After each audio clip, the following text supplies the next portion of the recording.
Welcome back to Caregiver Training. We'll now be moving on to Module 2.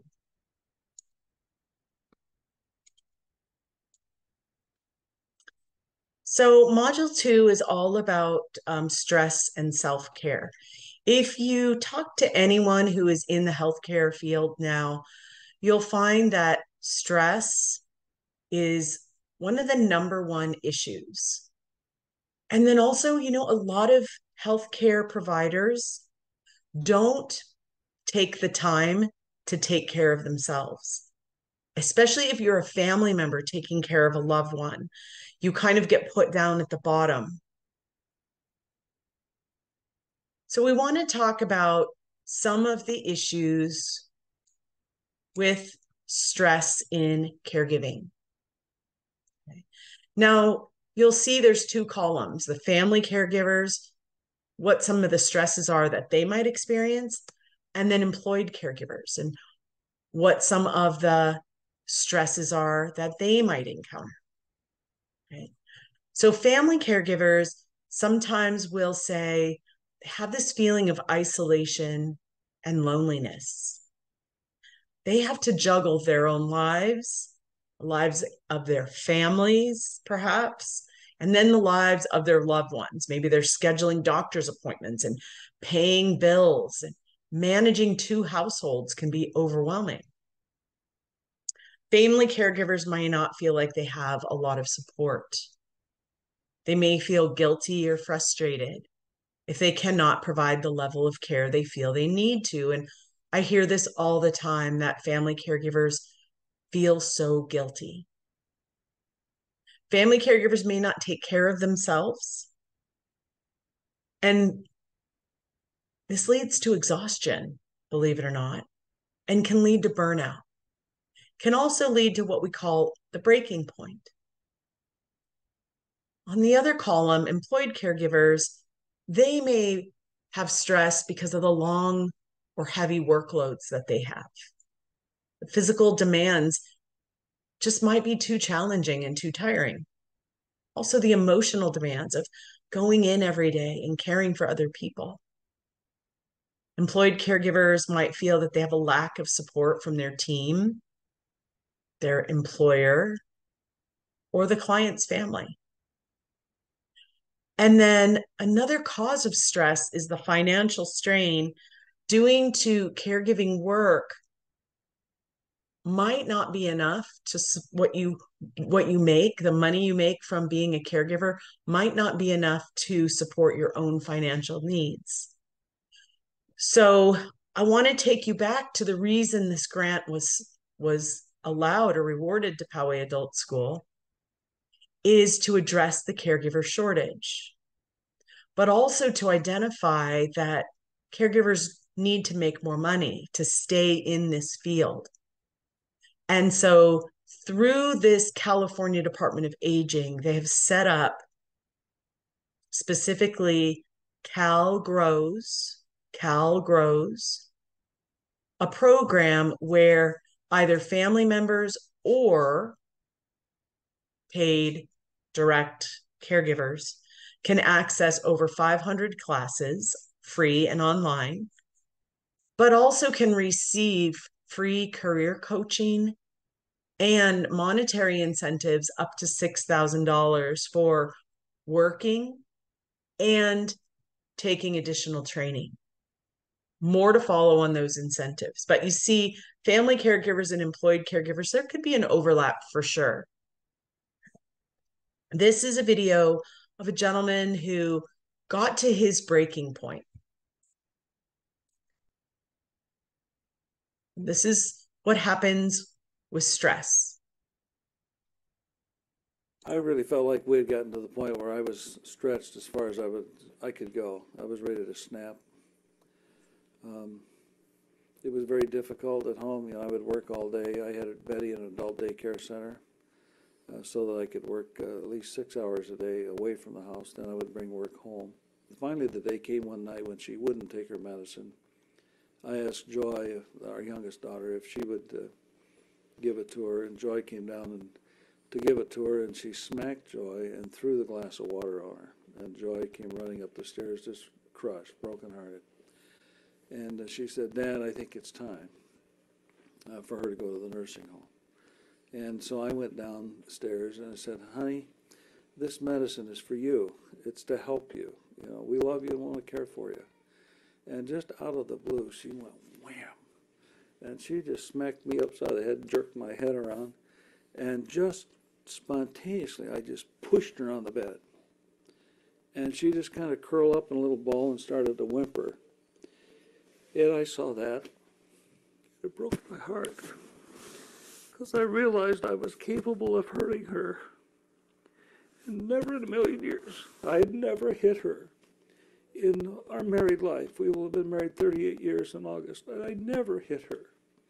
Never even had the desire to hit her. But in that flash of a second, I was ready to do some real damage to her. And I just pushed her on that bed, and then I realized, God, I've gone to the breaking point. I've talked to so many caregivers that have experienced that feeling of just kind of a complete loss of control. So that stress in caregiving is real. And understanding that taking care of someone else can be a very big job. It's very important for a caregiver to take care of themselves. I would often tell the family members of my patients that if they didn't take care of themselves, who would take care of them if they got hurt or got sick? And then more importantly, who would take care of their loved one? As caregivers, if we take the time to put ourselves first and keep ourselves healthy, it'll help us prevent burnout and then also can help us prevent injury. And these are some simple ways that caregivers can do that. The first one is just get enough rest. Research says that we should get between 7 and 8 hours of sleep a night. And if you look at any research now about sleep, what it's showing is that sleep is important for fending off Alzheimer's and dementia. It's important for weight loss. It's important for injury and stress. Okay. Other ways include eating healthy. If we keep our bodies healthy, it helps us stay free from sickness. It helps our muscles and our ligaments, recover from light injury. Exercise is really important because exercise can help us decrease that stress hormone that's floating around in our bloodstream. Even just a short walk around the block has been proven to be effective. We need to take breaks. If you're caring for someone 8 hours a day, you need to take breaks every once in a while. Maybe you go into the bathroom and you shut the door and, scroll through your Facebook, do something mindless for 3 minutes or so where you can just let your mind go.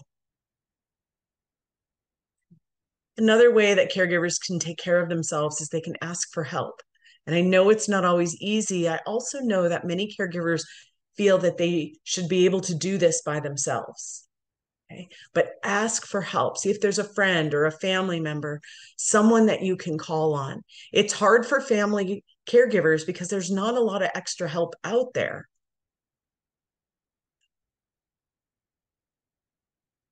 Staying organized is also a way that caregivers say that helps them reduce stress. Writing things out on a big dry erase board or keeping a notebook so that all these ideas and all these things that you have to remember aren't just floating around in your head. And then lastly, we can practice our own self-care. So think about the ways that you provide your clients or your loved ones those rejuvenation activities, those rest and restoration activities. Really take some time to think what it is that refills your cup. What makes you feel good? Think about those things, write them down, and then try to do something every day. We have to remember that taking care of ourselves is just as important as taking care of someone else. And by practicing self-care and staying healthy, we can be the best caregiver possible.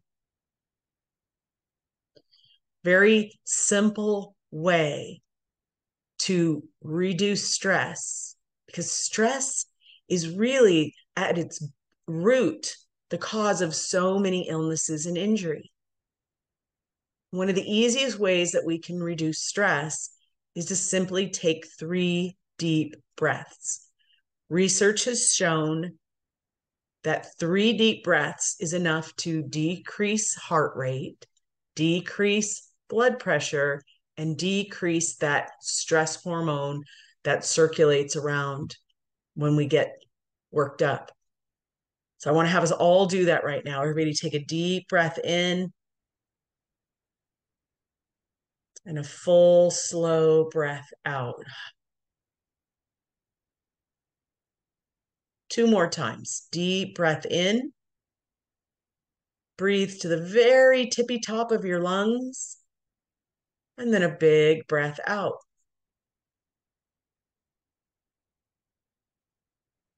Last time, deep breath in.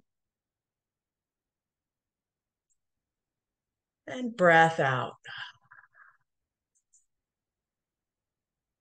So that's a simple way. Takes less than 10 minutes, but it's a way for us to decrease stress. There's also a beginner yoga tape or video that's in your handbook here that you can access. You can go on YouTube, find any types of little 5-10 minute stretches, however much time you have. I also think a really good app, any of those free apps, whether it's using the Calm app, there's Apple Meditation, there's a free app called Insight Timer, and any of those apps that can guide you through a 3 minutes, if that's all you have in the morning when you're driving into work, or you're making your coffee in the morning, just to set the tone for your day.